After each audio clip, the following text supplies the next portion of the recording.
بسم اللہ الرحمن الرحیم۔ السلام علیکم۔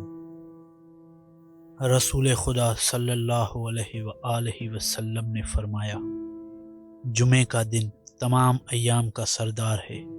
اس دن میں اللہ تعالی نیکیوں کو دگنا کر دیتا ہے، گناہوں کو مٹا دیتا ہے، درجات کو بلند کر دیتا ہے، بہت سی دعاؤں کو قبول فرماتا ہے اور بہت بڑی تکلیفوں کو دور کر دیتا ہے اور بڑی بڑی حاجتوں کو پورا کرتا ہے۔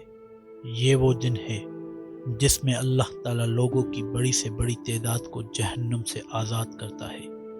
جو شخص اس کا احترام کرے گا، اس کے حق کو پہچانے گا اور اس کی حرمت کا لحاظ کرے گا تو خداوند عالم پر بھی حق بن جاتا ہے کہ اسے جہنم سے آزاد کردہ گروہ میں شامل کر دے، اور اگر وہ اسی دن یا اس کی رات کو مرے گا تو شہید ہو کر مرے گا اور بڑے امن و سکون کے ساتھ قبر سے اٹھایا جائے گا۔ اس کے برعکس جو شخص اس کی حرمت کا لحاظ نہیں کرے گا اور اس کے حق کو ضائع کر دے گا تو خداوند عالم پر بھی حق بن جائے گا کہ اسے جہنم میں ڈال دے، مگر یہ کہ وہ شخص توبہ کر لے۔